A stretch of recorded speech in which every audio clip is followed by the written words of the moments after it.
two beasts become friends. As duas bestas se tornam amigas. That's the topic. Este é o tópico da palestra de hoje à noite.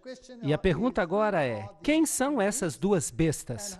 Qual o impacto que elas têm sobre nós? Nós só podemos compreender essas bestas se nós já estudamos Daniel, capítulo 7, onde os atributos dessas bestas são explicados para nós. O nosso foco não é Daniel capítulo 7, porque este é um seminário sobre o Apocalipse. Mas há um vídeo inteiro sobre este assunto. Em Daniel capítulo 7, os atributos do poder da besta são dados. Ali, ele é explicado como sendo um chifre, e em Daniel, o chifre é uma entidade política, um rei ou um reino. E esse poder seria diferente do primeiro, diferente de todos os outros reinos. Agora, se você estuda Daniel capítulo 7, você perceberá que os atributos dados ali serão retomados uma vez mais em Apocalipse capítulo 13. Então, o mesmo sistema será descrito num formato diferente em Apocalipse capítulo 13. Mas o que é interessante a respeito dessa entidade política, o que a faz diferente de todas as outras, e a razão por que ela é diferente é que ela também é eclesiástica, ou seja, é também um sistema religioso. Sim, porque a sua principal ênfase é a religião. Ela tem uma birra contra os santos do Altíssimo, e ela é blasfema em relação ao Altíssimo. Daniel capítulo 7, versículo 25 diz: "E ele falará grandes palavras contra o Altíssimo e cansará os santos do Altíssimo." Percebam que ele tem uma agenda política e uma agenda religiosa. "E cuidará em mudar os tempos e as leis." Mudará os tempos e mudará as leis. Isso é fascinante. Se você pensa a respeito do sistema, e esse sistema só pode ser aplicado a uma instituição, isto é, Roma. Nenhuma outra instituição se encaixa em todos os aspectos do chifre pequeno. Pena que eu não tenho tempo para entrar em todos os detalhes. Ele mudou os tempos e ele mudou as leis. As leis de Deus e os tempos de Deus. Vamos voltar a falar disso daqui a pouco. "E eles lhe serão entregues na mão em um tempo e tempos e metade de um tempo." E nós retomamos essa profecia em Apocalipse capítulo 11. Ali está escrito que haveria um poder controlador durante esses 3 anos e meio proféticos, ou 1260 dias proféticos, ou 1260 anos literais. Agora, a besta de Apocalipse capítulo 13, ela é um conglomerado de tudo aquilo que nós vimos em Daniel capítulo 7. Há inúmeros aspectos relacionados a esse animal. Ele tem a cabeça de um leão, a boca de um leão. Lembrem-se que o leão representava a Babilônia em Daniel capítulo 7, mas ele tem as patas de um urso, e o urso representava a Medo-Pérsia. E ele tem também o corpo de um leopardo, e o leopardo representa a Grécia, ainda em Daniel capítulo 7. E então ele tem 10 chifres, e as 7 cabeças e os 10 chifres representam os 10 reinos que nós temos em relação aos animais ali de Daniel capítulo 7. E também os dedos da estátua de Daniel capítulo 2. Então esta é uma besta conglomerada. Ela é composta então de várias filosofias, da Medo-Pérsia, da Grécia, Roma e de Babilônia. E ela fala com a boca de um leão.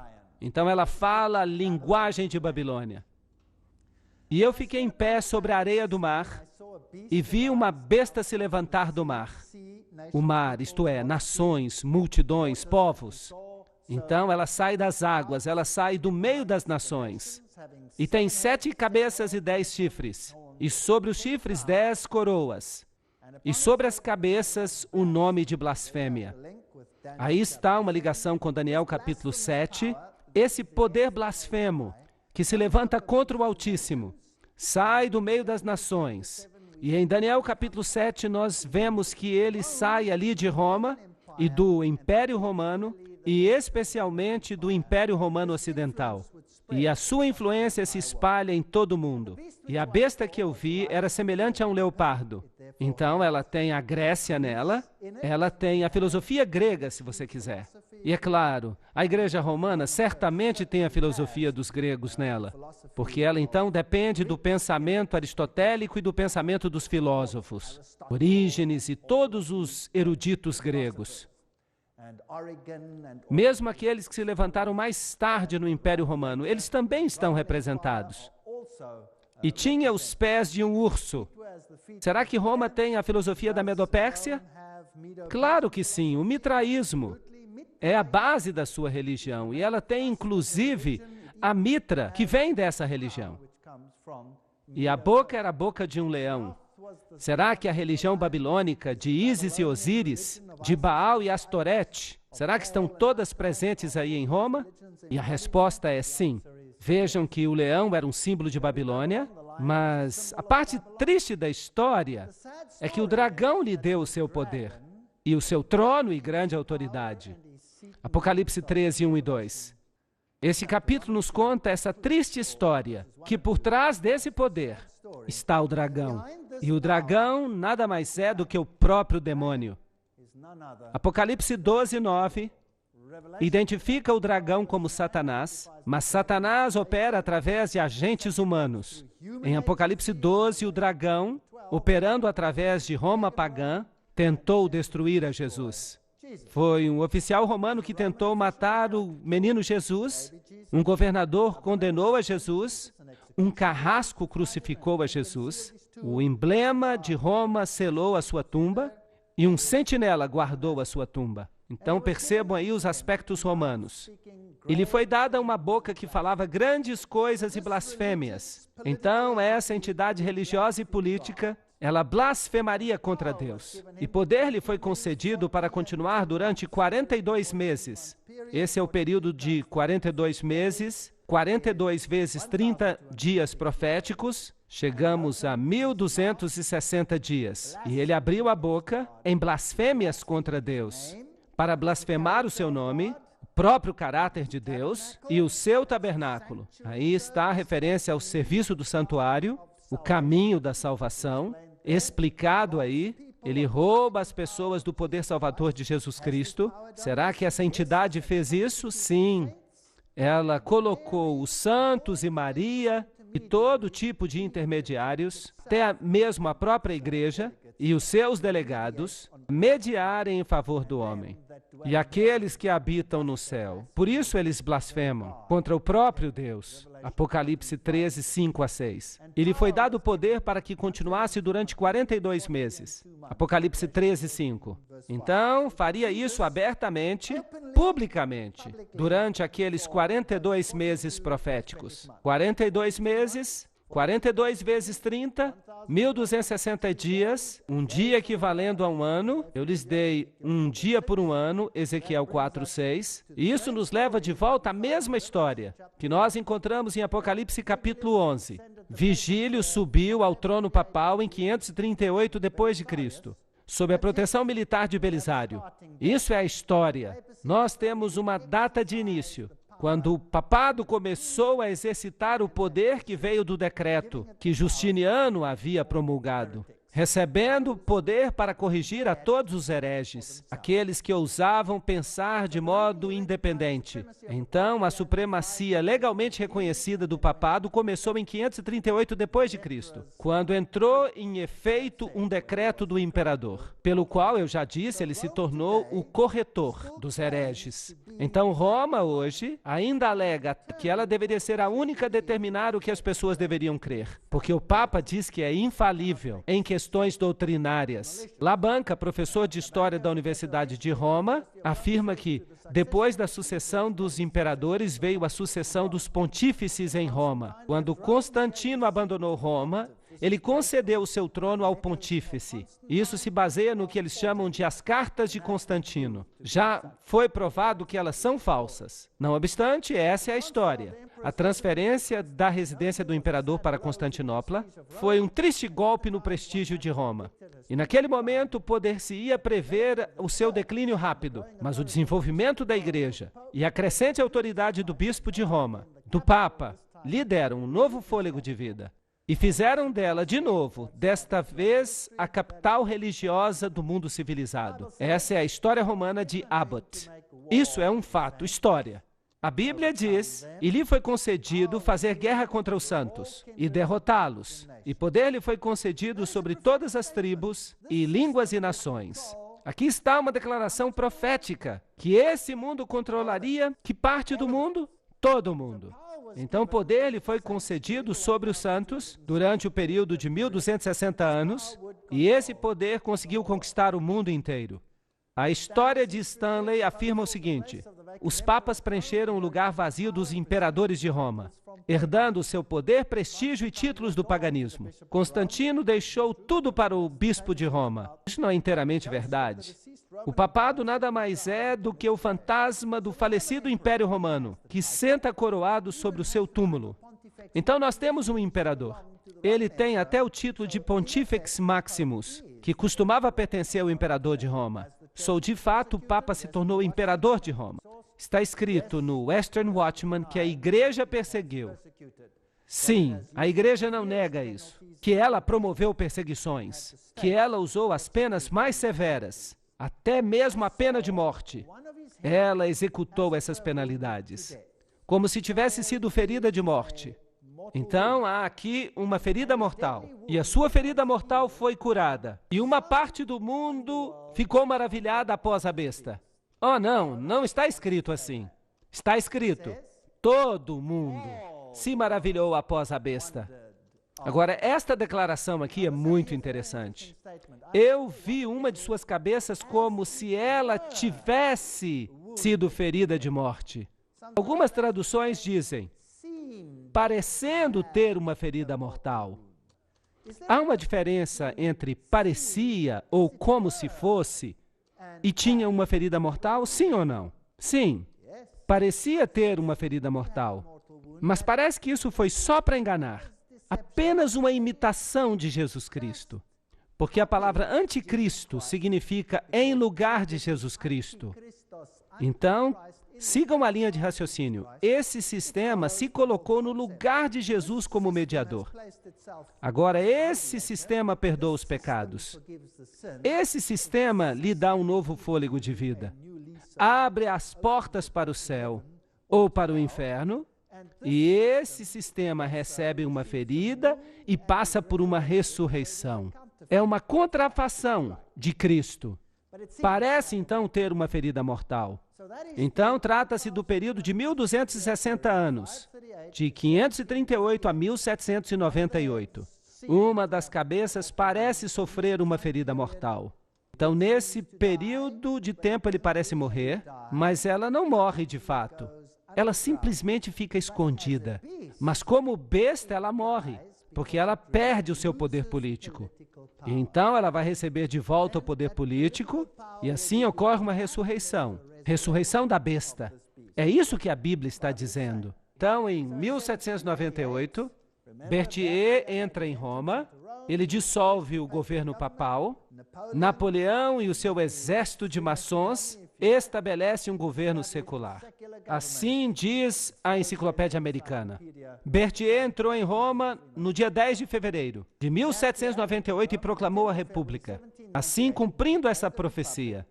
Literalmente, a metade da Europa pensou que o veto de Napoleão seria obedecido e que o Papa e o Papado estariam mortos. Livro Papado Moderno, do reverendo Joseph Hickeby. Citar essa autoridade é quase que citar a Bíblia. Então, exatamente 1260 anos, o assassinato de um francês em Roma em 1798 deu aos franceses uma desculpa para entrar em Roma. A história eclesiástica diz que levaram o Papa para o exílio e a besta recebeu uma ferida mortal. E eu vi uma das cabeças como se tivesse recebido uma ferida mortal. E a sua ferida mortal foi curada.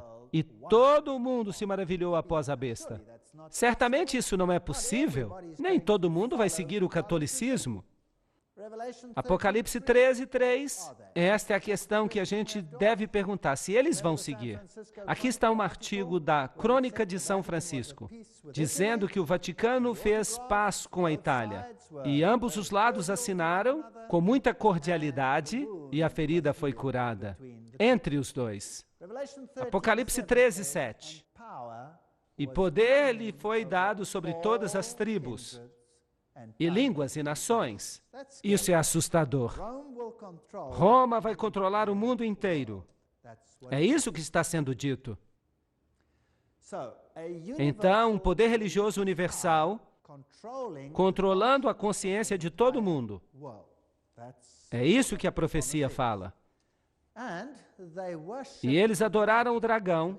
Se você seguir esse sistema, mesmo sem querer, você vai estar adorando o dragão, pois ele deu o poder à besta. Isso é um disfarce. Jesus Cristo foi substituído por esse sistema de anticristo, algo que ficou no lugar de Cristo, e adoraram a besta. Então a besta recebe adoração, e é como se houvesse aqui um sistema de pai e filho, dizendo: quem é semelhante à besta? Quem é capaz de fazer guerra contra ela? Se você se opõe, você será destruído pela guerra? Provavelmente. E abriu a sua boca em blasfêmia contra Deus, para blasfemar contra o seu nome e o seu tabernáculo. Nós já falamos sobre o tabernáculo, trata-se do ministério de Cristo e aqueles que habitam no céu. O próprio Deus sofre blasfêmias. Jesus é removido de seus escritos e todos que habitam sobre a terra a adorarão. Aqueles cujos nomes não se encontram escritos no livro da vida do Cordeiro, morto desde a fundação do mundo. Apocalipse 13, 4-8. Então vocês não acham que é importante que os católicos romanos devessem saber que eles pertencem a esse sistema? E mesmo sem querer que eles cooperam com esse sistema e, portanto, adoram o dragão? Eu fiquei feliz por descobrir isso. Vocês não sabem que aqueles de quem vocês são servos, que vocês são servos daqueles a quem vocês obedecem, quer do pecado para a morte ou a obediência para a justiça. Romanos 6,16. Bem, se você obedece a esse sistema, então você faz parte dele. Pois tu disseste em teu coração: eu subirei ao céu, eu exaltarei o meu trono acima das estrelas de Deus. Eu serei semelhante ao Altíssimo. Satanás quer adoração. Então, se nós adorarmos o sistema, então nós estaremos adorando o dragão. O Papa já foi considerado o homem do ano. Eu acredito que os profetas são capazes de olhar através das correntes do tempo. O Billy Graham disse: ele será considerado na história o maior dos papas modernos. Fascinante. Ele, de fato, tem a vontade e a determinação de ajudar a humanidade por meio da espiritualidade. Talvez essa declaração deva ser corrigida. Deveria dizer espiritismo. Isso é maravilhoso, isso é bom. Eu sei que a dificuldade que os líderes têm com essas questões. Foi isso que disse o Dalai Lama. E essa história de blasfêmia? Em Apocalipse 13:6, diz que ele abriu a boca em blasfêmia. Daniel 7:25, diz que ele falará grandes palavras contra o Altíssimo. O que significa falar grandes palavras contra o Altíssimo? Há duas definições na Bíblia. João 10:33... E os judeus lhe responderam dizendo: não te apedrejamos pelas boas obras, mas por causa da blasfêmia, porque tu, sendo homem, te fazes semelhante a Deus. Então, se você diz, eu sou Deus, isso é uma blasfêmia, que se opõe e se exalta acima de tudo que é chamado Deus, ou que é adorado, de modo que, como Deus, se senta no templo de Deus, fazendo-se passar por Deus. 2 Tessalonicenses 2:4, descrevendo o poder do anticristo, dizendo que é Deus e tomando o lugar de Deus. Ele perdoará os pecados, ele fará isso e muito mais. Então, a Bíblia define blasfêmia como sendo assumir as prerrogativas ou o poder que pertence apenas a Deus. Vamos ler algumas declarações papais. Do Dicionário Eclesiástico de Ferraris. O Papa tem uma dignidade tão grande, ele é tão exaltado, que ele não é um homem apenas. É como se fosse Deus e o vigário de Deus. Aqui está uma declaração papal em que ele alega ser Deus,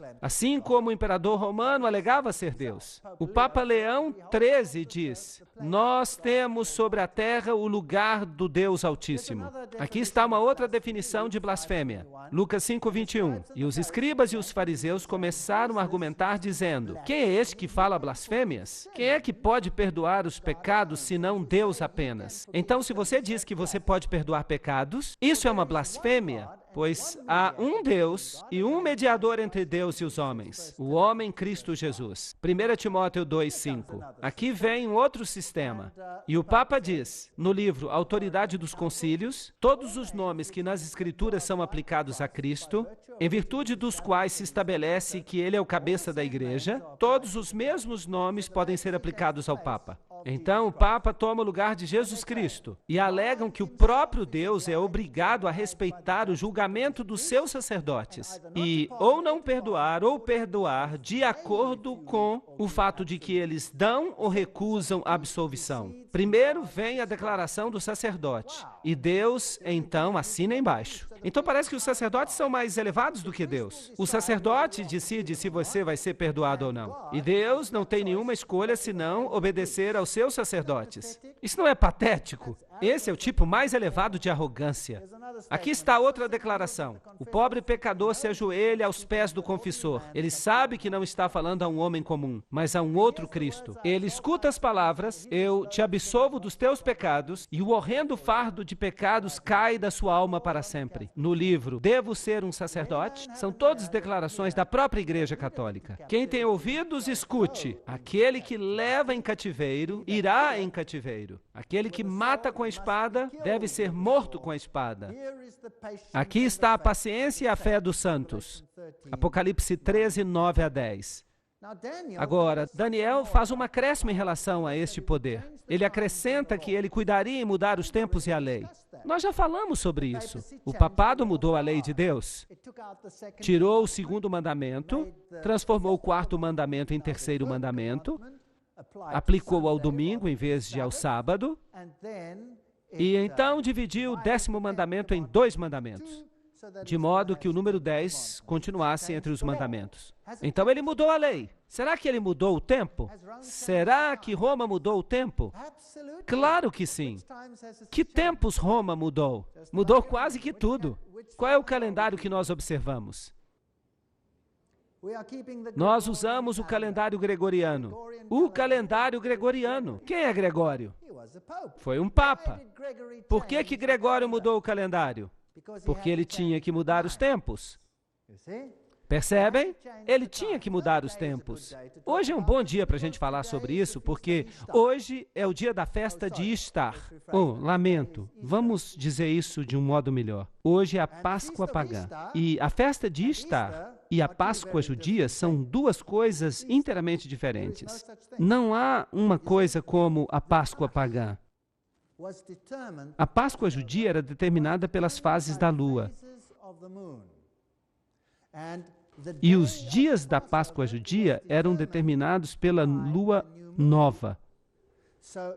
Então, quando vinha a lua nova, então os dias eram contados. E a Páscoa podia acontecer em qualquer dia. Ela não tinha que acontecer numa sexta-feira, ou num sábado, ou num domingo. A Páscoa podia acontecer em qualquer dia, a depender da fase da lua nova. Mas a festa de Ishtar, ela ocorria no primeiro dia da semana. Então o papado mudou o calendário para alinhá-lo com a festa de Ishtar. E hoje nós temos uma alteração nas regras do Velho Testamento, onde você contava os dias. Agora se aplica a regra da festa de Ishtar, que somente pode acontecer no domingo. Somente cai no domingo, embora no passado a Páscoa judia pudesse acontecer em qualquer dia. Agora, isso equivale a dizer que eles estavam se distanciando do Cordeiro Pascual.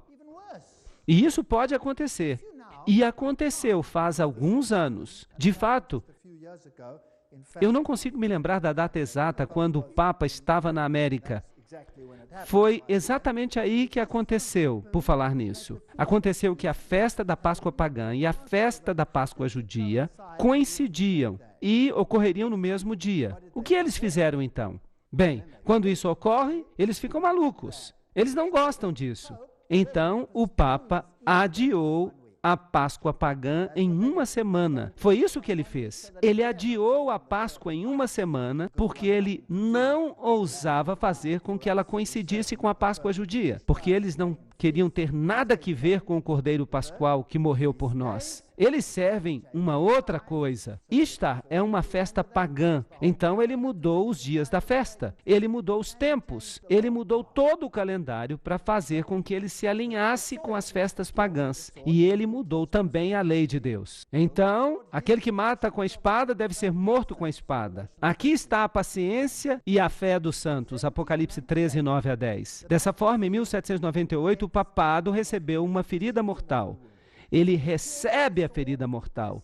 Ele é morto com a espada que ele tinha usado para matar. E agora o profeta olha ao redor e nós temos a data 1798, quando esta ferida mortal aconteceu. E eu vi uma outra besta saindo da terra. Agora, se o mar representa povos, multidões, nações, línguas, então o que a terra representa? Bem, um lugar onde você não tem multidões, nações e línguas. Eu vi uma outra besta, uma outra entidade política saindo de uma área do planeta onde não havia povos e multidões e nações. Então não pode ser a Europa, não pode ser a Ásia, não pode ser o Oriente Médio. Então, aqui temos uma nova entidade política, e ela tinha 2 chifres, como um cordeiro. Ela tem princípios que parecem princípios de um cordeiro, mas ela fala como um dragão, e isso é interessante. Agora, quem é que tem esse poder? Bem, vamos então aos reformadores. Essas pessoas eram magnificentes.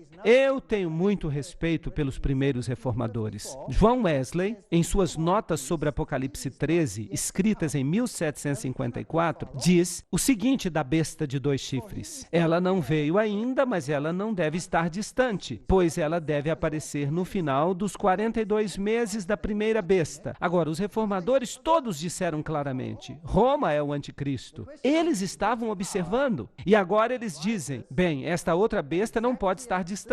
A questão é, que outro poder se levantou exatamente nesta época, numa área onde não havia grandes multidões de nações? Só há um poder que se qualifica, e esse poder é o poder dos Estados Unidos. Há muitos anos essas imagens já eram interpretadas assim, embora os Estados Unidos fossem relativamente um poder insignificante. Vamos dar uma olhada no aparecimento dos Estados Unidos e vamos ver se ele se encaixa. A Declaração de Independência foi assinada em 1776. A independência foi reconhecida pelas nações do mundo em 1783.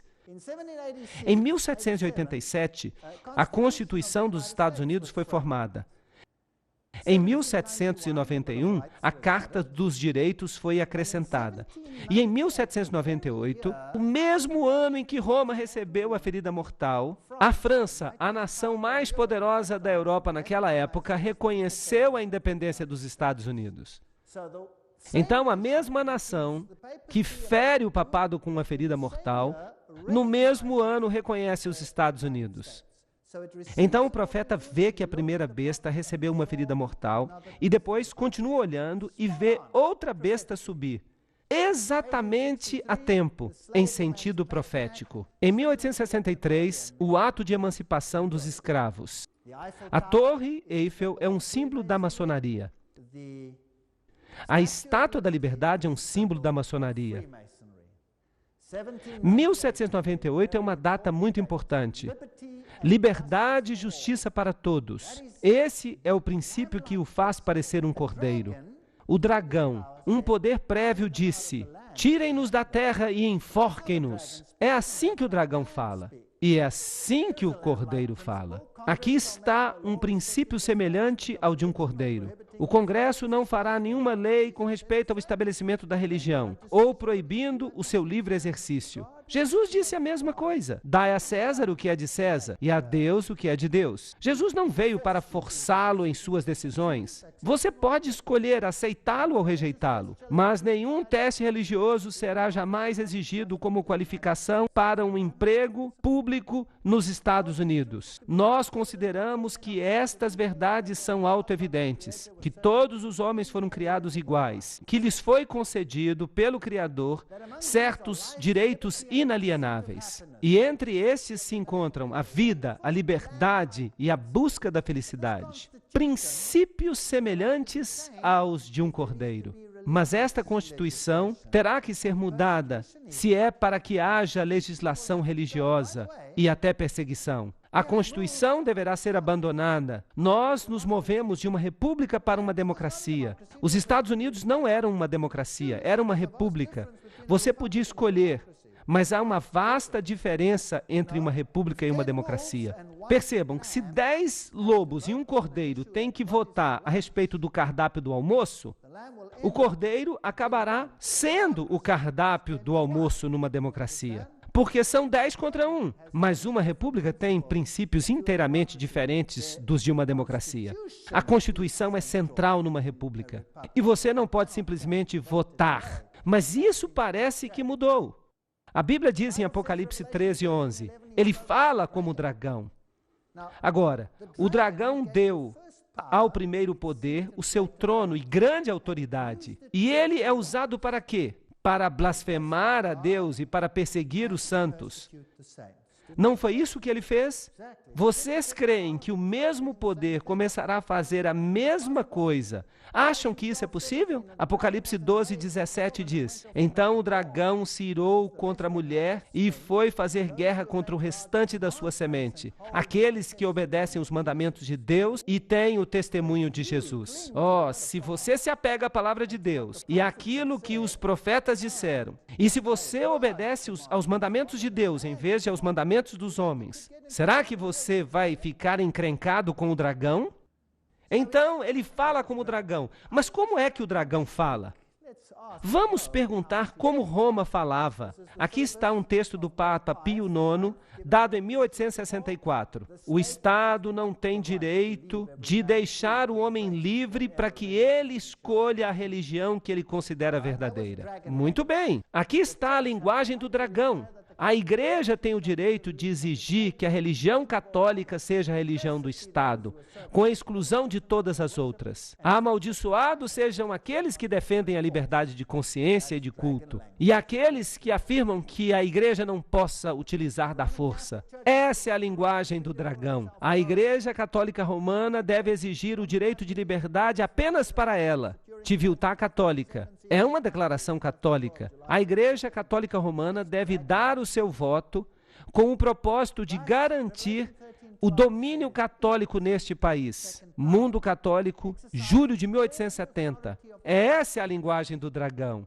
Mas Apocalipse 13:12 diz, exercita toda a autoridade da primeira besta diante dela. Então, significa que ela fará as mesmas coisas que ela fazia no velho mundo. O que ela fará então? Fará com que a terra e todos que habitem nela, todo o mundo, que adorem a primeira besta. Ahá! Agora, como é que você força alguém a adorar a primeira besta, cuja ferida mortal foi curada? Como é que você força, pela legislação, alguém a adorar a primeira besta? A única forma de fazer isso é através de leis que governem a consciência. Não está certo? Então, se a primeira besta tem regra ou regras e diz que este é o padrão que eu quero implementar, e eu digo, bem, eu não quero ter nada que ver com isso. Isso é contrário à lei de Deus. Então, esse poder vem e diz, se você não obedecer, c'est fini. O que então? Então, o segundo poder está garantindo as leis do primeiro poder. E se eu então obedeço a essas leis, então o que de fato eu estou fazendo? Eu estou adorando a primeira besta, porque ela é que fez as leis. Isso não é verdade? Então eu vou estar encrencado com Deus, porque essas leis podem ser contrárias à lei de Deus. Então eu terei que fazer uma escolha. E é isso que a Bíblia diz que vai acontecer. A segunda besta fará exatamente isso. E ela faz grandes maravilhas, de modo que até fogo desce do céu sobre a terra à vista dos homens. O que é isso? Bem, pode ser fogo literal, mas eu acho que nós estamos falando de fogo espiritual aqui. E ela engana aqueles que habitam na terra. Agora, um fogo literal não é muito enganoso. É doloroso. Mas um fogo espiritual, isso poderia ser problemático. Então, esse segundo poder usará de engano para fazer isso, por causa dos sinais que lhes foram concedidos fazer diante da besta. Bem, então digamos que você veja, dentro da segunda besta, os Estados Unidos, um poder que envia um espírito, um fogo, um Espírito Santo, mas é um falso espírito. E é um espírito enganoso, e é cheio de milagres e sinais e maravilhas. Bem, então você tem um problema. Há uma palestra que eu ainda vou dar e se chama Fogo Estranho. Na terça-feira à noite, o que quer que você faça, não perca essa palestra.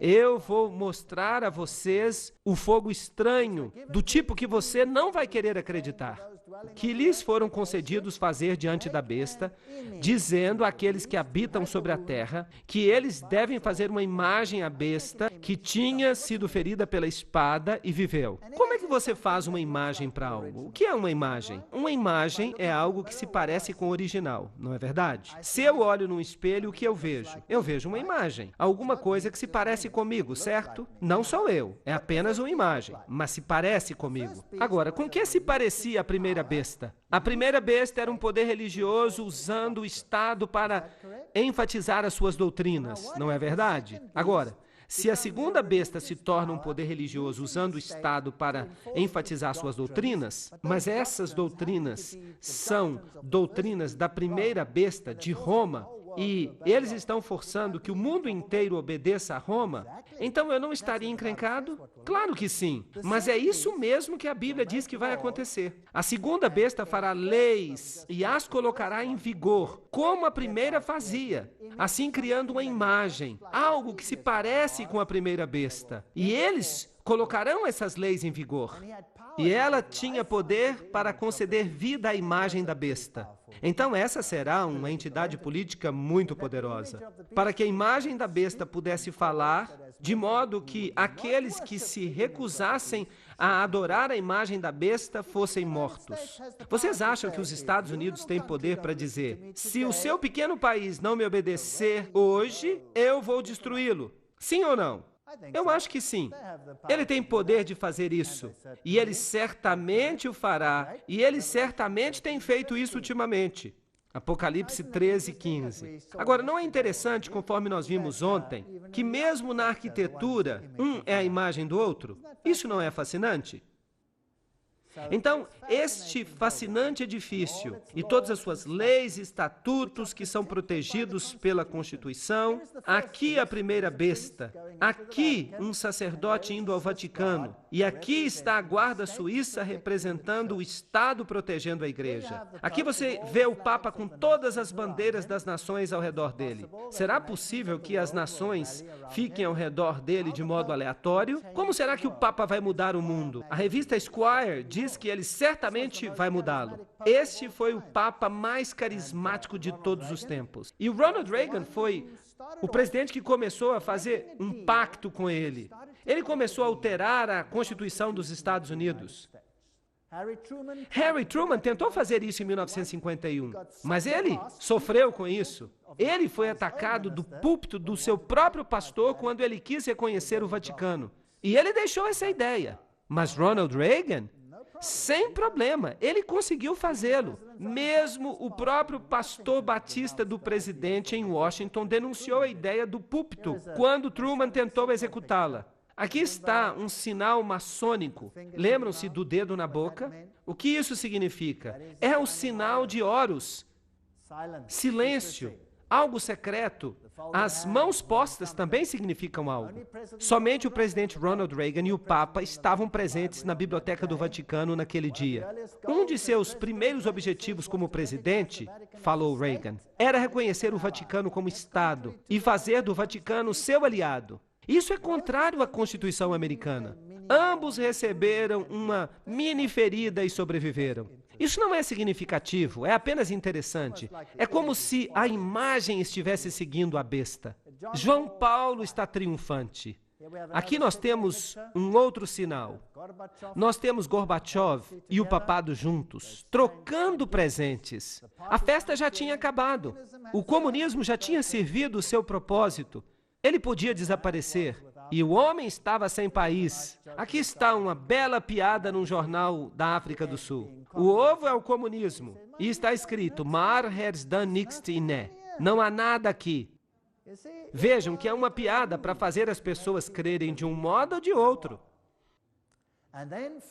E então, finalmente, quem receberia o crédito pela queda do comunismo? Se o comunismo tinha sido inventado para subjugar a Igreja Ortodoxa e eliminar o pensamento protestante na Alemanha Oriental, e ele certamente fez isso, uma vez que ele tinha conseguido isso, o comunismo poderia ser eliminado. E ele foi dissipado. E quem recebeu crédito por isso? O Papa recebeu crédito por isso. Como é que nós sabemos? Porque Maria, supostamente em Fátima, já tinha dito que o Papa consagraria o mundo inteiro ao Imaculado Coração de Maria e que a Rússia seria convertida. Era fácil dizer isso porque os bolcheviques já tinham estado no poder em 1917, o mesmo ano em que a declaração foi feita. Eles sabiam que já estava tudo conseguido, que não seria difícil. 3 segredos. O primeiro era uma visão do inferno, que não faz nenhum sentido. O segundo era que a Rússia seria consagrada, que eles pegariam o poder de qualquer jeito. E o terceiro era que um futuro Papa receberia um ataque contra a sua vida, mas sobreviveria. E isso apressaria os eventos finais. Agora, se você conhece a história de antemão simplesmente porque você a está criando, isso não é problema. Agora, será que o Papa recebeu o crédito por isso? Aqui está a visita papal aos Estados Unidos, St. Louis. Vamos perguntar então ao presidente Bill Clinton para nos dizer o que ele pensa. 2.400 fiéis aqui para lhe dar as boas-vindas. Ele está acenando às multidões.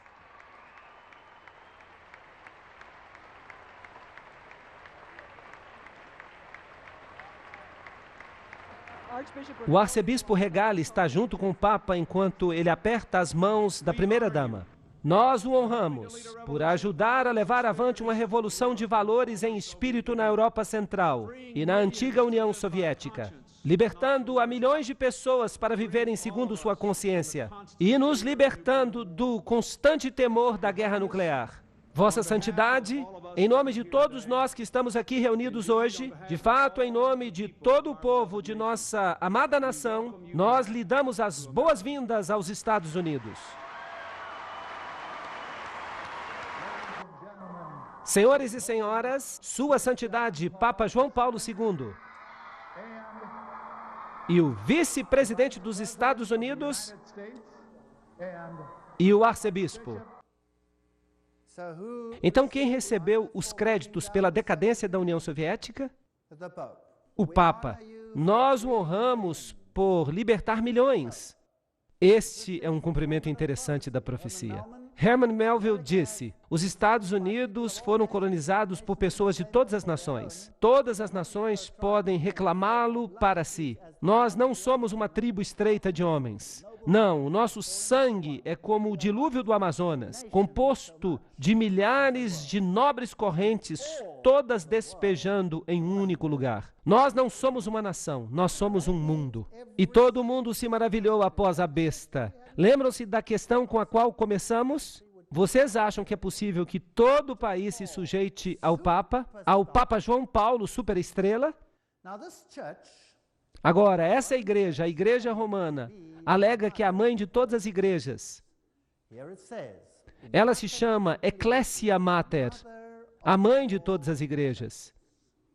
Ainda para ser fechado está o maior abismo de todos. Entre os 350 milhões de protestantes do mundo, um número que já não é o mesmo, e cerca de 800 milhões de católicos. De fato, há hoje entre 1 a 2 bilhões de católicos. Então, não apenas na esfera política essa igreja deve ganhar a soberania, mas também na esfera religiosa. E isso exigiria uma palestra inteira só para eu falar sobre isso. Mas, de maneira religiosa, todas as nações devem se juntar para se sujeitar a esse sistema. O Cruzeiro do Sul, em 1995, ele disse: por uma questão de unidade, todas as igrejas devem aceitar a autoridade papal. Bem, eu tenho notícias para vocês. Isso não inclui apenas as igrejas cristãs. Isso inclui todas as religiões do mundo todo. Está se falando de mãos através do abismo. E o papado está propondo um acordo em nome da unidade cristã. E ela realizou grandes sinais, fazendo até que fogo descesse do céu à terra à vista dos homens. Apocalipse 13:13. Então, o segundo poder usaria agora a religião na tentativa de unir o mundo inteiro sob um único sistema. E eu pergunto, nos últimos anos, a religião se tornou um assunto importante nesse planeta, sim ou não? Aham! E que religiões estão representando a tese e a antítese? A cultura judeu-cristã está sendo contraposta à cultura islâmica. E das duas deve surgir uma síntese. Nós estamos vivendo numa época interessante. Apocalipse 13:14. Por causa dos sinais lhe foi concedido o poder para agir em favor da primeira besta, enganando os habitantes da terra. Atos 2:3 diz, e eles viram como que línguas de fogo que se separavam e desciam sobre eles. Essa besta vai usar um tipo de fervor religioso supostamente pelo Espírito Santo, fazendo com que o fogo desça, um suposto derramamento do Espírito Santo sobre as pessoas. Será que o fervor religioso vai causar um conflito? Vocês acham que isso é possível? Uau, eu acho que nunca foi tão possível como agora. Bem, eu acredito que a Bíblia está sendo atual. A Bíblia nos diz que os Estados Unidos da América, que se levantaram no momento oportuno, cuidarão de mudar sua fala como de cordeiro para a fala como de dragão. Eles hão de se tornar um poder perseguidor, assim como foi Roma no passado. E assim, o mundo inteiro vai seguir a besta.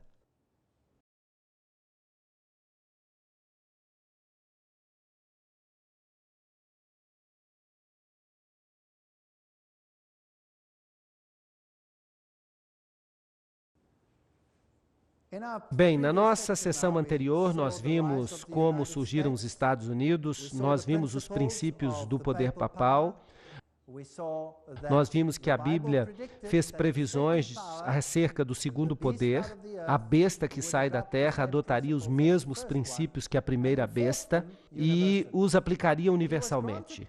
E lhe foi concedido poder, diz Apocalipse 13:15, para dar fôlego à imagem da besta, para que a imagem da besta pudesse falar. Então, esse novo poder religioso teria sua voz ouvida e faria com que muitos que não adorassem a imagem da besta fossem mortos. Você ou é a favor ou é contra. Então, o princípio básico é: entre em forma, entre em forma. Isso mesmo, entre em forma ou você morrerá.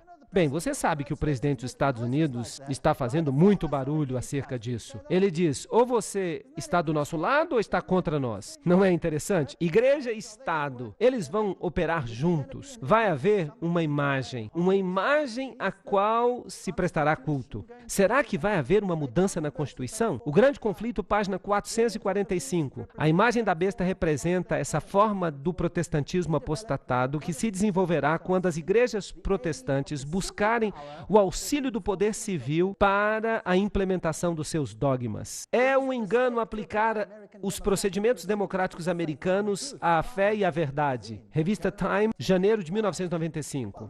Bem, isso é contrário à Constituição. Eles chamaram isso de engano naquela época. Bem, lembremos-nos, ele fará com que grande e pequeno, rico e pobre, livre e escravo recebam uma marca na sua mão direita ou na sua fronte, e nenhum homem será capaz de comprar ou vender, exceto aquele que tiver a marca, ou o nome da besta, ou o número do seu nome. Aqui está tudo num pacote. Apocalipse 13, 16 a 17. Aqui estão as questões que estão sendo discutidas. Então, se você não aceita a marca da besta, da primeira besta, você precisa perguntar, o que é a marca da primeira besta? Hoje as pessoas pensam que é uma marca do computador, um chip na mão, talvez uma forma de controlar a compra e a venda. Há aparelhos que foram criados, que podem ser colocados na mão ou debaixo da pele da sua fronte, que são capazes de dizer onde você está e em que banco você está fazendo transações. Detalhes como aqueles de uma conta do cartão de crédito. Mas a minha pergunta para vocês é esta: será que o cartão de crédito consegue controlar a consciência? Sim ou não? Será que uma nota de dólar consegue controlar a consciência? Sim ou não? O que controla a consciência é uma marca, um aspecto distintivo, se você prefere, da primeira besta que é o catolicismo. Será que um chip do computador é uma marca distintiva do catolicismo? Será que o que nós estamos lidando é com doutrinas? Certamente nós estamos lidando com doutrinas. Será que Deus se preocupa se você pode comprar feijão? Ou será que Ele se preocupa com um código de barra? Será que você vai ficar fora do céu por causa disso? Ou será que Deus se preocupa se você está obedecendo a um poder terreno contrário à sua vontade? Será que Ele se preocupa com isso? Sim, trata-se de uma questão de lealdade. Sim, talvez haja um chip. Talvez eles o coloquem sobre a sua mão, talvez sobre a sua fronte. Não importa. Isso não é a marca da besta, porque a marca da besta já foi definida como catolicismo. Será que um chip do computador mudou a lei de Deus? Sim ou não? Será que um chip de computador perseguiu os santos? Será que um chip de computador mudou os tempos? Não.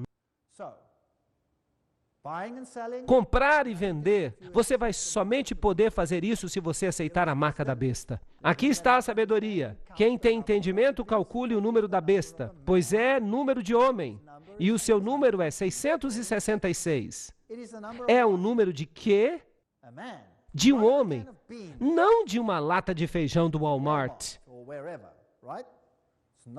Não é uma lata de feijão, é o número de um homem. Bem, aqui está um homem. Quais são as letras inscritas na coroa do Papa? E o que elas significam? As letras inscritas na mitra papal são essas: Vicarius Filii Dei, que em latim significam vigário do Filho de Deus. Então aí está, Vicarius Filii Dei. E se você fizer a conta numérica, se você contar os valores em algarismos romanos do nome, você vai chegar exatamente ao número 666. E não tem jeito de fugir disso. Durante um tempo, essa mitra desapareceu e as pessoas disseram, não havia esse título. Mas é claro que ela fazia parte dos artigos papais. Eles não podem negar que esse título existe. Um tríplice 6 simboliza a união com o erro.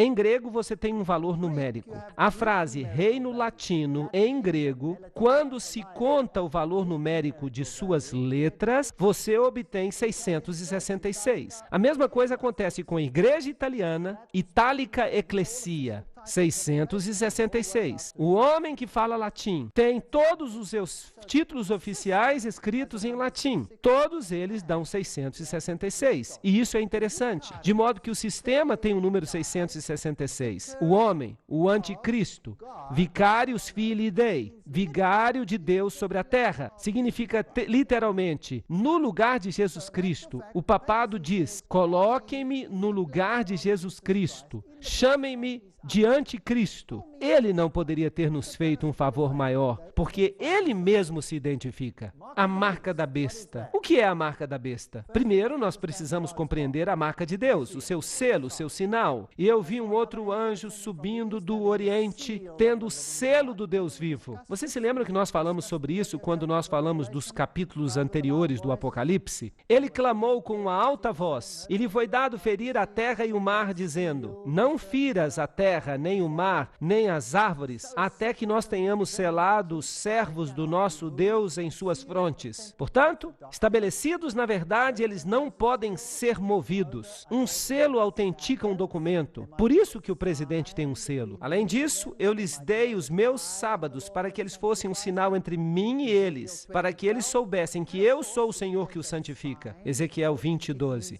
Se é um sinal, é também uma marca. Portanto, Deus tem uma marca. Por isso, o selo de Deus contém o seu nome, o seu título, o seu território. Eu, o Senhor, Jeová, o seu título, Criador, o território, céu e terra, está no coração da sua lei. Lembra-te do sábado para o santificar. 6 dias trabalharás e farás toda a tua obra, mas o 7º dia é o sábado do Senhor teu Deus.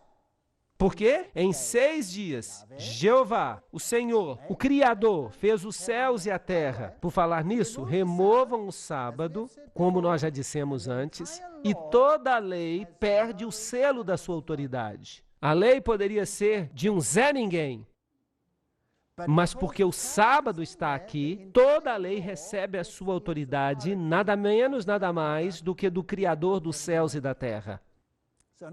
Bem, e se você pegar essa lei e modificá-la? E se você colocar um selo diferente ali? O que você faz então? O que acontece então? Pois Satanás atacou o sábado, porque ele é o selo da lei de Deus. É a marca da autoridade que torna válida toda a lei. Lembram-se de Daniel 7:25? E ele cuidará em mudar os tempos e a lei. Bem, vamos perguntar ao Papa se ele fez isso.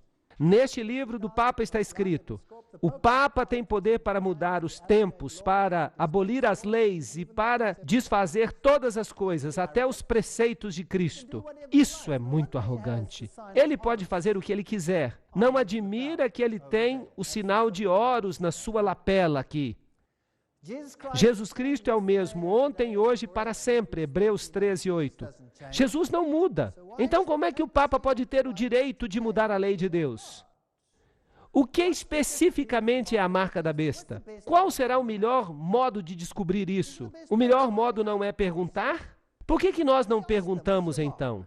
Papa, qual é a sua marca? A marca da besta deve ser o sinal da autoridade da Igreja Romana. Não é verdade? Vamos perguntar a eles. Cardeal Gibbons.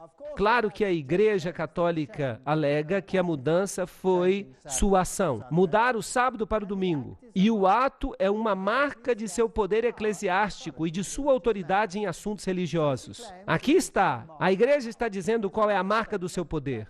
Há uma outra declaração interessante no Registro Católico de 1º de setembro de 1923. O domingo é a nossa marca de autoridade. A Igreja está acima da Bíblia. E esta transferência da observância do sábado é prova disso. Aí está, na cara de Deus. Nós, a Igreja, temos o poder de mudar a lei. Nosso selo de aprovação pode fazer isso. Nosso selo foi que mudou o dia de adoração. Por falar nisso, qual é o Dia Internacional de Adoração hoje? O domingo. É isso mesmo. Nos países muçulmanos, o dia de adoração é a sexta. Mas em que dia as lojas fecham? No domingo. É isso mesmo. Em Israel é o sábado. Mas em que dia os bancos fecham? No domingo. E o ministro do Interior quer introduzir o domingo como segundo dia de descanso. Isso é interessante. Schaffendlich sin Wetterung, diz o Papa. Continuem com isso, continuem com o governo mundial. Em sua viagem à Polônia, o Papa João Paulo denunciou o materialismo excessivo e a separação entre a Igreja e o Estado. E o que dizer da união entre Igreja e Estado, onde a Constituição americana os separa? Eu quero ouvir algum americano se levantar e gritar: deem-nos justiça, deem-nos decência e ao inferno com a Constituição. Isso estava no jornal The Catholic News em 1963. Aqui está o ministro da Justiça dos Estados Unidos dizendo: a parede de separação entre igreja e Estado é uma metáfora baseada numa história ruim.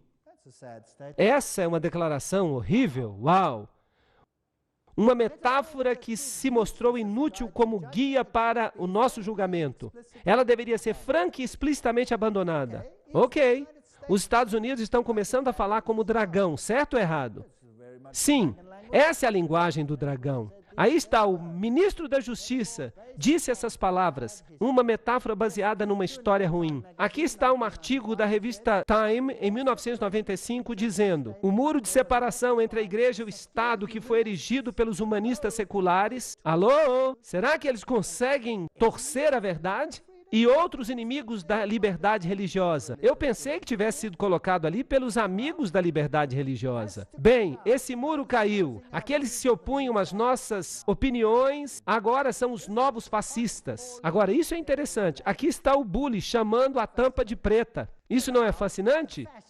Agora temos um fascista chamando um fascista de fascista. Aí está o pensamento jesuíta dialético. É brilhante, é tão inteligente, porque somente um fascista pode fazer uma regra que comanda a consciência. E se você se recusa a obedecer a essa regra, porque você aceita uma outra regra, você se torna, por princípio, um fascista. Porque você está aceitando um regime totalitário, você está aceitando a Deus, mas eles estão aceitando um outro tipo de governo, e esse é o do Estado. O jornal St. Louis Post-Dispatch fala: à medida que o segundo século depois da Carta dos Direitos chega ao fim, a Suprema Corte está redefinindo o que a liberdade religiosa significará no terceiro século. De modo amplo, a nova abordagem da Corte ajuda as religiões convencionais, embora fira as religiões que são pouco convencionais. É melhor você entrar no barco, senão... E vai ficar pior. Eu estou trazendo notícias ruins, mas felizmente eu estou muito alegre a respeito disso. Vocês já notaram? E isso é uma coisa que as pessoas acham difícil de entender. Eu não estou alegre com isso. Eu não descobri isso. Eu não descobri. Eu sou apenas um papagaio repetindo o que outras pessoas já descobriram. Eu estou alegre é porque isso é o cumprimento da profecia. E quando a profecia é cumprida, isso nos informa quem está no controle. Quem está no controle? Deus está no controle. E quando isso se cumpre, eu sei que eu vou logo para o meu lar. E quanto mais depressa, melhor. Vamos em frente. Acabem logo com isso. Nós queremos ir para casa. Não queremos lágrimas, não queremos choros, não queremos crimes, não queremos mortes ou estupros, não queremos coisas terríveis que acontecem com as crianças.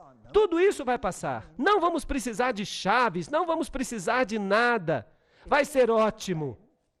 Parece claro, e isso é o ministro da Justiça falando, parece claro que por estas leis o Estado nos compele, sob a sanção da lei, a que nos abstenhamos de trabalho ou de recreação no domingo, por causa da opinião da maioria quanto a esse dia. Pela lei, o Estado torna o domingo um símbolo de respeito ou aderência. Pat Robertson disse: a próxima obrigação que um cidadão da ordem mundial de Deus deve a si mesmo é lembrar-se do dia de guarda para torná-lo santo. Esse é um mandamento que beneficia cada cidadão pessoalmente. As civilizações mais adiantadas se levantam quando as pessoas podem descansar e receber inspiração de Deus. As leis nos Estados Unidos que ordenam um dia de descanso foram anuladas como uma violação da separação entre igreja e Estado. Isso é um insulto direto a Deus. E a seu plano, somente aquelas políticas que se provam claramente seculares são reconhecidas. Esqueçam daquela Constituição estúpida que separa a igreja do Estado. Vamos fazer diferente. Vamos unir igreja e Estado. Vocês conseguem perceber uma imagem da besta aqui? Uau, isso é muito fascinante. Igreja e Estado trabalhando juntos, promulgando leis que vão honrar a primeira besta. Quem foi que mudou o sábado para o domingo? Foi a Igreja Católica Romana. Eles promulgaram o domingo. A quem eles estão honrando? A Roma. Eles estarão honrando a Roma. E então, o Sunday Times, 7 de maio de 1998, o Papa lança uma cruzada para salvar o domingo. Deixemos claro que não se deve trabalhar no domingo, porque no domingo se deve celebrar o dia do nosso Senhor. Ele escreveu toda uma encíclica.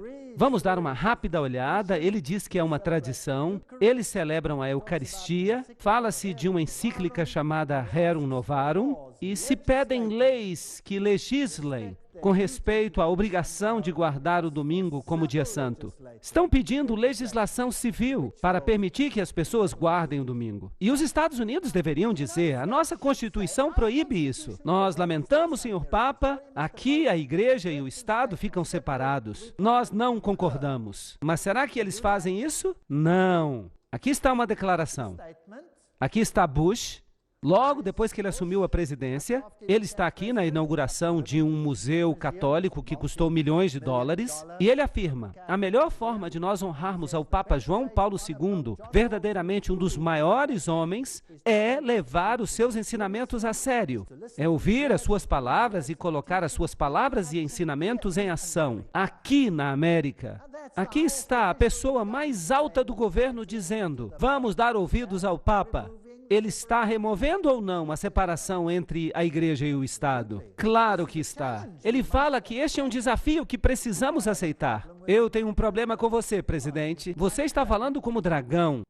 Não está, gente? Claro que está. Será que ele está cumprindo a profecia? Sim. Será que eu estou zangado com ele? Não, claro que não. Ele está cumprindo a profecia. E isso significa que nós vamos voltar para casa. Ele exercita todo o poder da primeira besta. Será que ele tem o poder de dizer às nações e aos indivíduos o que devem fazer? Sim ou não? Claro que tem. E faz com que a terra e aqueles que moram nela, que adorem a primeira besta. Está dizendo que é melhor que obedeçamos a este sistema, cuja ferida mortal foi curada. Esfregue uma religião na outra durante muito tempo, e uma delas vai se levantar como um grande cogumelo para defender a outra.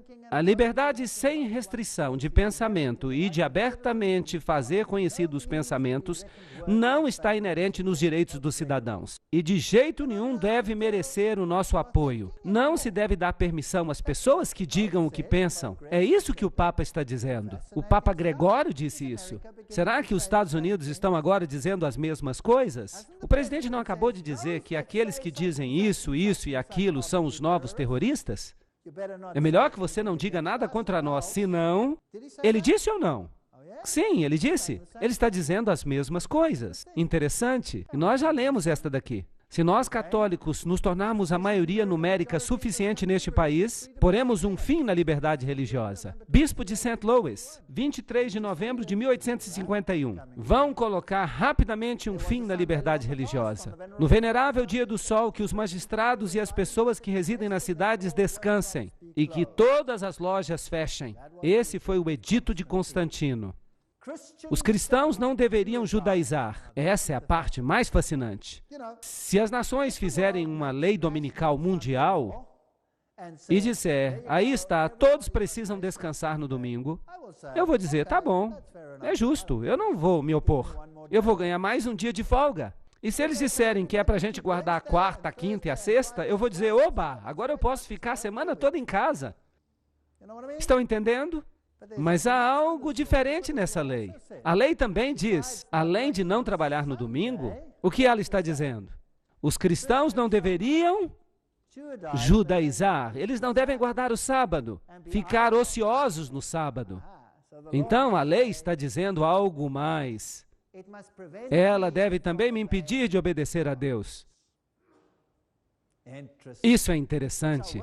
Eles devem trabalhar nesse dia, o sábado, mas o dia do Senhor eles devem especialmente honrar. Agora, isso também aconteceu com Faraó. Faraó emitiu um decreto e Moisés foi até Faraó e ele disse, isso não vai acontecer. E Faraó disse, você, Moisés, você tem que obrigar o povo a descansar. E a palavra descansar que é usada ali no Velho Testamento é a palavra Shabat. Você deve obrigar o povo a descansar, Shabat. Eu estou dizendo a seus trabalhadores, eu vou aumentar o trabalho deles. Ninguém mais vai colher a palha para eles. Eles vão trabalhar. Que tipo de lei Faraó fez? Ele fez uma lei contra o sábado. E Constantino também fez uma lei contra o sábado. Claro, ao mesmo tempo ela era favorável ao domingo. Mas isso não é a coisa mais importante para mim. A coisa mais importante aqui é que ele proibiu as pessoas de descansarem no sábado. E Faraó fez a mesma coisa. Agora, qual foi a resposta de Deus a Faraó? Quando Faraó disse, eu vou forçar vocês a trabalharem no dia de sábado. O que aconteceu? As pragas caíram. Caíram sobre eles, e a Bíblia fala que haverá pragas no final dos tempos. Elas vão cair sobre eles, certo ou errado? Os paralelos são absolutamente fantásticos. Desde a época dos apóstolos até o Concílio de Laodiceia, cerca de 364, a observação sagrada do sábado dos judeus continuou, como pode ser provado por muitos autores, mesmo a despeito do decreto do Concílio contra ela. Vejam que os primeiros cristãos ignoraram ignoraram os decretos papais. Que o sábado continuou a ser guardado, não obstante o decreto do concílio contra ele, também pode ser percebido pelo fato que o Papa Gregório I escreveu contra os cidadãos romanos, proibindo qualquer trabalho feito no sábado. Isto é, no domingo, porque as pessoas continuavam trabalhando no domingo. Então, vejam que a igreja primitiva guardava o sábado. Agora, aqui está outro decreto interessante, proclamado pela primeira besta. No Sínodo de Toulouse, em 1163 d.C., foi emitido o seguinte decreto: os bispos e sacerdotes tomem cuidado e proíbam, sob pena de excomunhão, qualquer pessoa de presumir ou dar apoio ou auxílio aos seguidores dessa heresia, a guarda do sábado. Este foi o decreto contra os valdenses. Eles escolheram guardar o sábado bíblico. Então o Papa disse: hereges, isso não deve acontecer. Onde quer que estes sejam descobertos, não se deve ter com eles nenhum negócio de compra ou venda. Então a primeira besta proclamou um decreto que aqueles que guardassem o sábado receberiam um boicote econômico.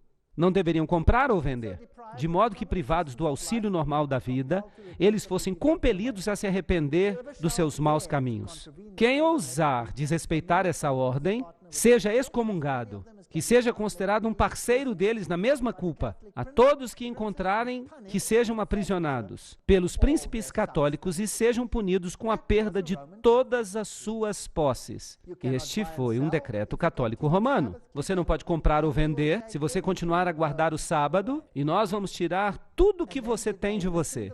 Mas será que os valdenses deram ouvidos? Não. E então qual foi a próxima coisa a acontecer? O rei Ildefonso de Aragão baniu todos os valdenses em 1194. Essa foi a consequência. Enviaram os militares e os militares os dizimaram. Mataram a todos.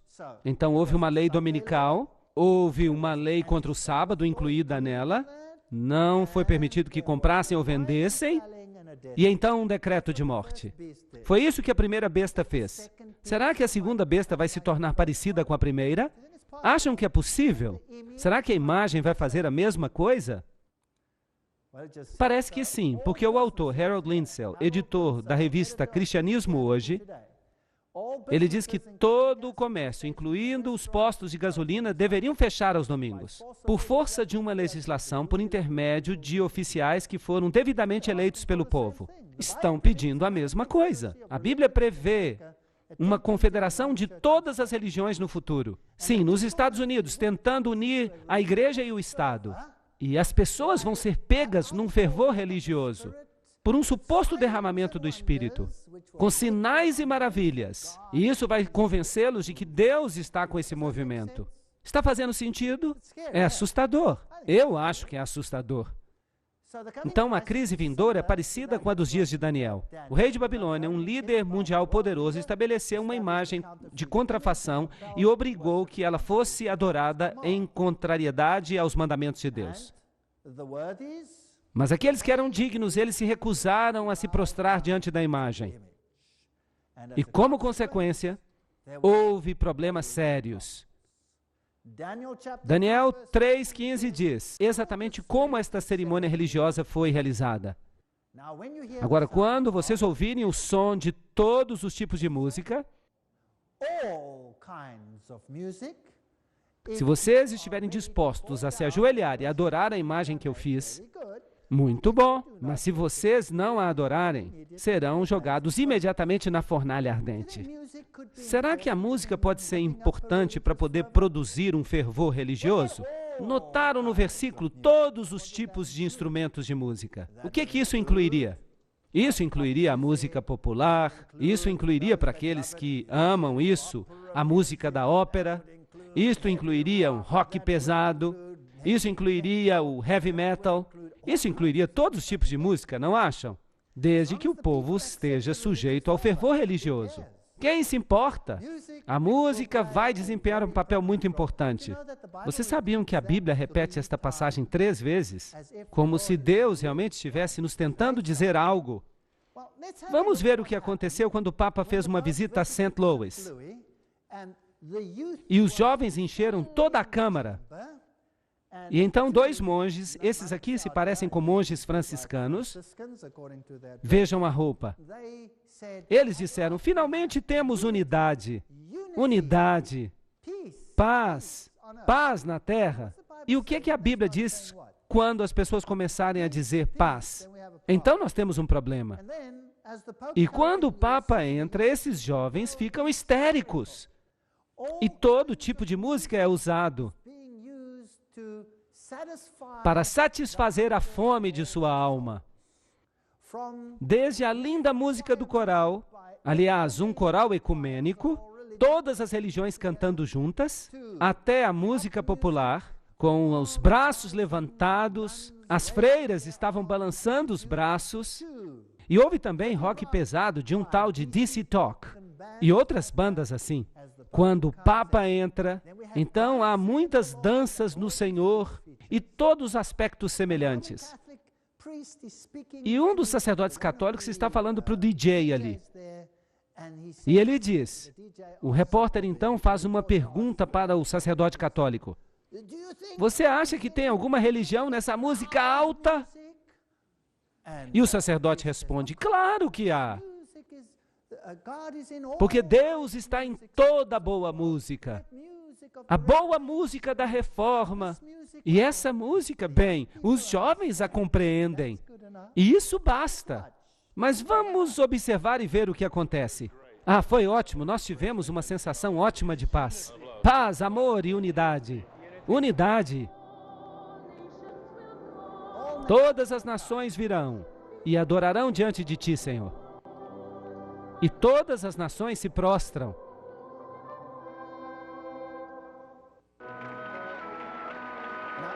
A próxima nação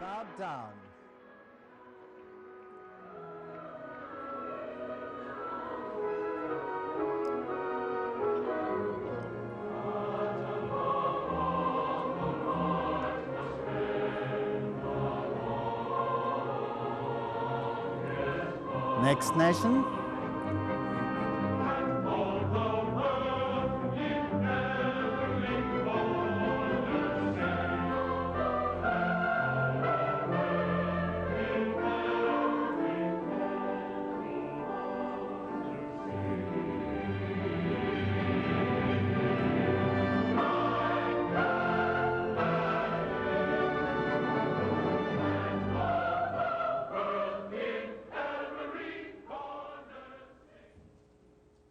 Bem, neste pequeno clipe eu só mostrei para vocês as nações se prostrando. Se eu fosse mostrar tudo, nós ficaríamos aqui o dia inteiro. Representativamente, todas as nações do mundo vieram e se prostraram diante do Papa. A música e as outras questões que eu mencionei prepararam o palco para os jovens e para os velhos. Eu vou mostrar o resto do clipe numa outra palestra, mas nós vamos continuar nesse caminho interessante. Então, o mundo está preparado para aceitar essa autoridade. Mas a Bíblia diz em Romanos 6,16, não sabeis que a quem obedeceis, vós vos tornais seus servos, quer do pecado para a morte, quer da obediência para a justiça. Então, se vocês obedecerem este sistema, e o papado já solicitou essas leis, ele já solicitou. O presidente americano já disse que vai obedecer às orientações do Papa. Porque as igrejas, elas estão clamando por uma legislação dessa natureza. No entanto, Jesus diz, vinde e me segui. Agora nós vimos a base de Apocalipse capítulo 13. Apocalipse capítulo 13 descreve os 2 poderes políticos que, em essência, controlam o mundo no final dos tempos. Um representando o catolicismo da Idade Média e o outro representando o protestantismo atual, fazendo exatamente o que ordena a primeira besta. Será que o protestantismo mudou completamente? Ou será que o protestantismo foi infiltrado? Essa é uma boa pergunta. Eu ainda vou lhes dar uma palestra que vai mostrar para vocês se de fato o protestantismo foi infiltrado. Vamos ver se os grandes pregadores protestantes são de fato o que eles dizem que são. Nós também vamos olhar esse fogo, esse derramamento do Espírito de Deus, entre aspas, que está invadindo os Estados Unidos e o mundo. Não apenas os Estados Unidos, mas o mundo inteiro, através da mídia. Será que isso está certo ou será que não está certo? Quais devem ser os nossos critérios? A palavra de Deus. É tudo o que temos. Vocês verão nas próximas palestras. Uma se chama Que Todos Sejam Um. Outra sobre o fogo estranho. Não percam essas palestras. Elas vão ser bastante reveladoras. E nós vamos pintar um quadro. E nós veremos que Deus fez uma previsão de 100% do que vai acontecer neste planeta. E é por isso que eu levanto a minha cabeça de satisfação, porque Deus está no controle. Jesus vai ser o derradeiro vencedor. Obrigado.